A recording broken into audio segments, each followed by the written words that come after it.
Hello and welcome to Lesson 5 of the Grade 4 Theory Tutor Book. In this lesson we're going to learn about the degrees of the scale, we're going to learn about putting Roman numerals on triads, and we're going to learn about cadences.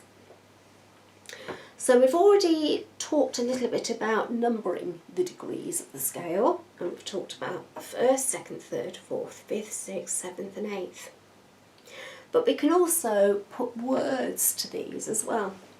So the first degree of the scale is called tonic, the second degree is called supertonic, the third degree is called the median, the fourth degree is called the subdominant, the fifth degree is called the dominant, the sixth degree is called the submedian, and the seventh degree is called the leading note. So you can see here how they're all written down within a scale.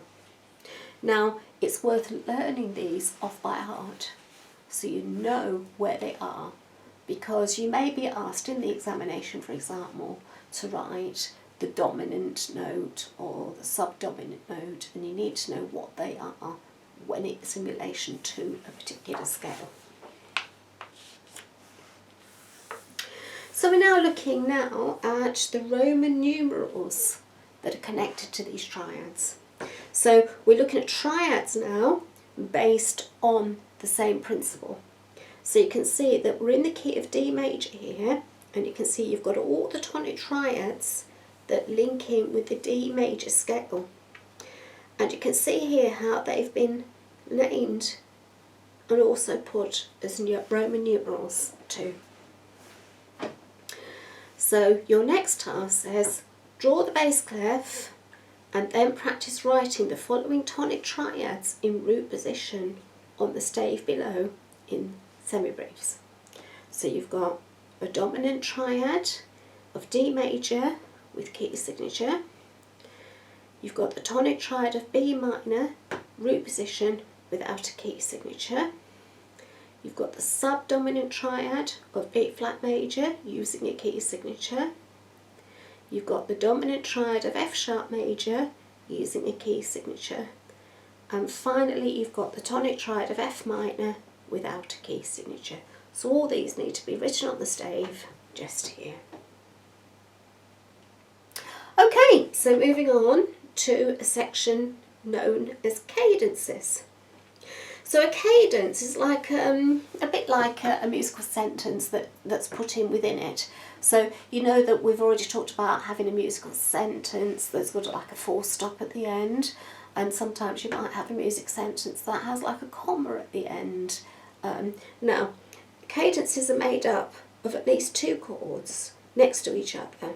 So they tend to appear either in the middle of a phrase or an end of a phrase, which helps shape the music a little bit more. So these cadences act as commas or full stops in a piece of music. So a perfect cadence can make the music feel resolved or finished, and imperfect cadences can make the music feel like they're not quite finished and are going to move on to another point like a comma. So here's an example of a perfect cadence that you get. So a perfect cadence is your dominant triad going to your tonic triad, chord 5 going to chord 1. So a perfect cadence occurs when a phrase ends and you've got your chord 5 travelling to chord 1, and it sounds complete and often ends the piece of music. Now if you look closely you'll see that the bottom bass notes are G to C, but the top notes just move in step, just one step up. And you can see here in the treble clef, the alto section, can you see how the G stays the same and this top note just moves one space?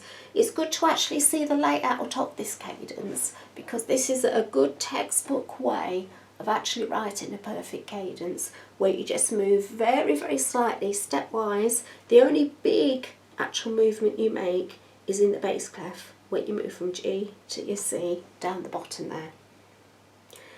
So the first task says practice writing the following tonic triads on the stave below in semibriefs. The perfect cadence of G major with key signature.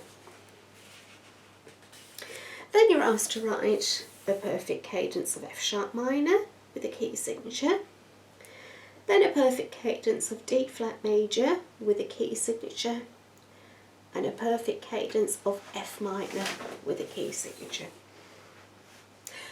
Then we move on to an imperfect cadence. So any cadences that finish on the dominant chord is what we call an imperfect cadence, sometimes called a half cadence. Because an imperfect cadence is any one that ends on the dominant chord, there are three perfect options. So it's anything going up to chord 5. So it could be 1 to 5, 2 to 5, 3 to 5, or 4 to 5. All those are classed as imperfect cadences. So the first thing you have to do is identify what the cadences are, and the first example's been done for you here. So the first one shows you a perfect cadence in the key of C major. Then you need to identify whether the other three are in fact perfect cadences or imperfect cadences. And that completes your lesson 5.